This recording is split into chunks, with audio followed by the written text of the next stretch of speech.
The Five on Fox is going to respond to the terrorist attacks in Kenya, and yes, they make every single dumb point that you thought they were going to make. The terrorists slaughtering innocents at a Nairobi shopping center had quizzed the victims on the name of Muhammad's mom as criteria for being spared. So far, at least 60 have flunked this Islamic pop quiz. They died at the hands of cowards. The conclusion, convert. At least on vacation. Fact is, it's hazardous to your health to travel while Christian or Hindu or anything else non-Muslim. Maybe travel agents should give us a cliff notes to Islam in case you come face to face with an angry faith. Having a hijab handy could save your life.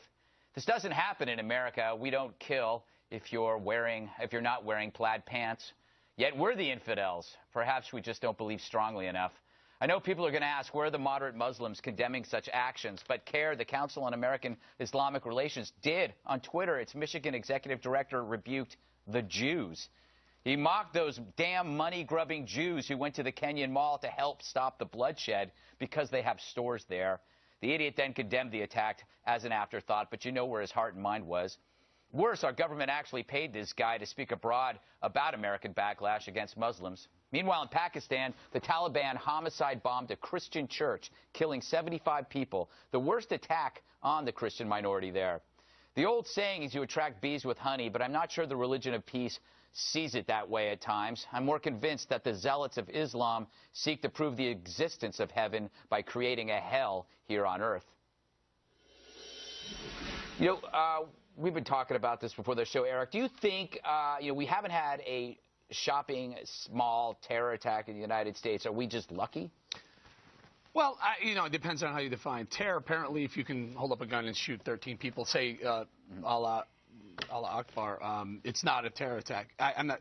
Look, here's the issue. I think your monologue was fantastic.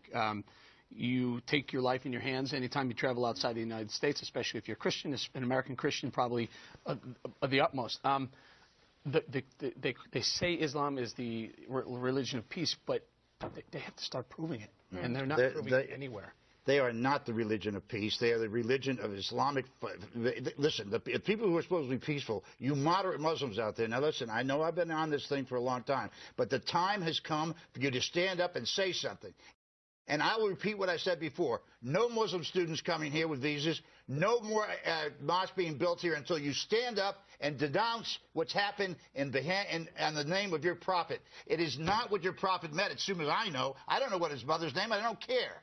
The point is that the time has come for Muslims in this country and for other people around the world to stand up and be counted. If you can't, you're cowards.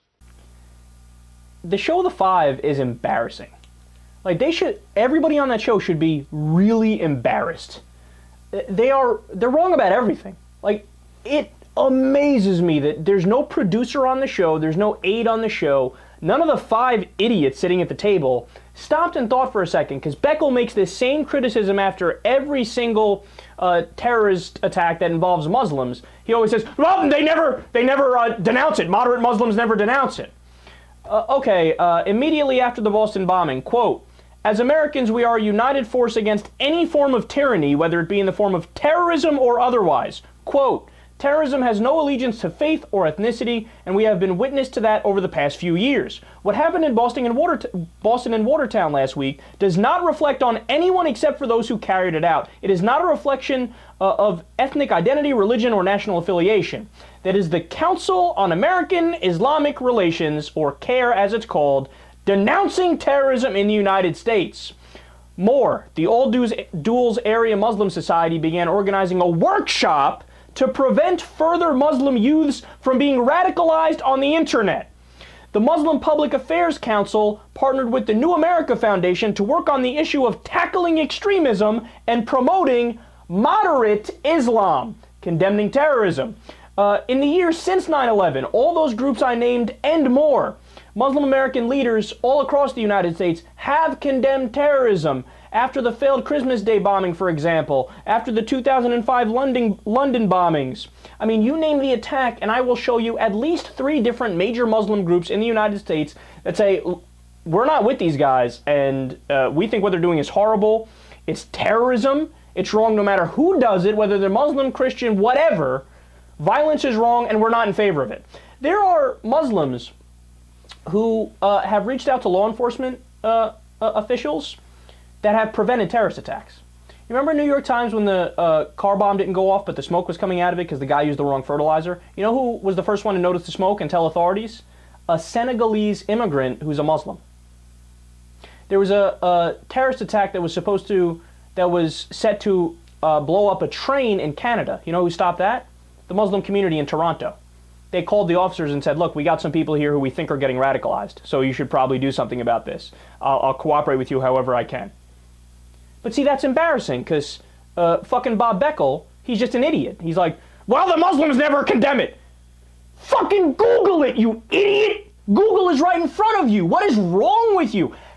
How can you talk with such certitude, but you didn't even do the basic research? And then Gutfeld, what am I going to do with him? He actually said, quote, this doesn't happen in America. We don't kill you if you're not wearing plaid pants. You know what? I guess he's right. We don't kill you if you're not wearing plaid pants. We just kill you indiscriminately. Hey, Gutfeld, where you been the past year? Where we have a mass shooting every month. Whether it be the Aurora shooting, whether it be the Sandy Hook shooting, whether it be the Sikh shooting, whether it be the shooting at the Navy Yard. We have a mass shooting, like, seriously, every month. There was actually a shooting in a mall the week before one of the other big shootings. I think it was Sandy Hook. And he's like, no, our malls are totally safe. Except when they're not, and there's mass shootings that happen there.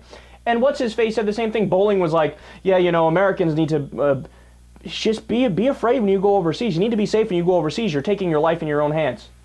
There's 11,000 people that die from gun deaths in the United States on average every single year. That number is less than 100 in Britain, less than 100 in France, less than 100 in most industrialized nations. But he's lecturing other people about, oh, no, it's not safe there, but it's totally safe here.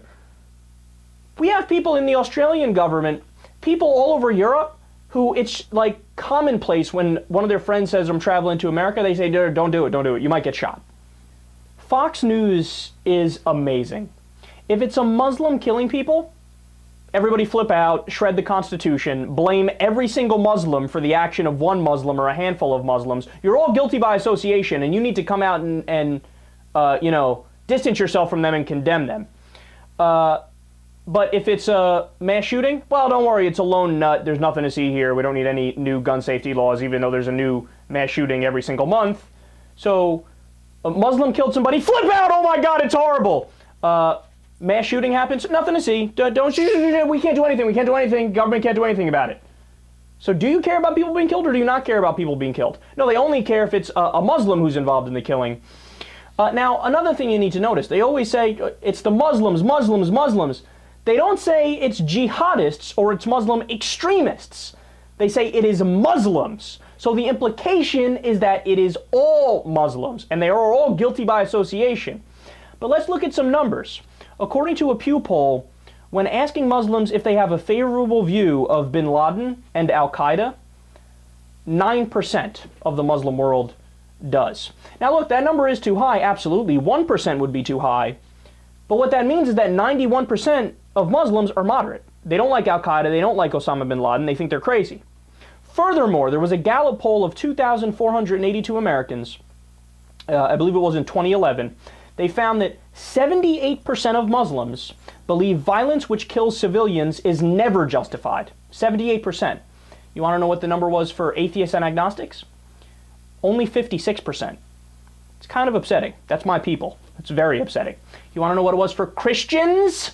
Christians, the peace-loving people! Only 38% of them said that violence which kills civilians is never justified. Only 38% of Christians say that. So Muslims, according to this poll, are the most pro-peace of any of the groups. But see, this is Fox News. If the killing is done by Timothy McVeigh or Anders Breivik, who said I am a Christian terrorist, or the KKK, or the IRA, or the Sovereign Citizens Movement, which is a right-wing extremist group, or the radical abortion clinic bombers, it's nothing. If it's Christian terrorism or right-wing terrorism, it's a lone nut, it's not connected to any bigger problem. But if it's a Muslim who does it, well, it's this meticulous plot, and every single one of them is in on it. Could you imagine, walk up to Bob Beckel or Eric Bolling or Greg Gutfeld and say, you need to condemn Anders Breivik in Norway. Why haven't you distanced yourself from him? Why haven't you said that his attacks are unnecessary and not right? Look, you're Christian and he's Christian. You're both Christian. So are you giving house to the extremists in your group? Why haven't I heard you say anything? Of course, it's absurd if you talk about it with Christians, but if it's Muslims, well, of course, all the Muslims have to come out and distance themselves from the crazies.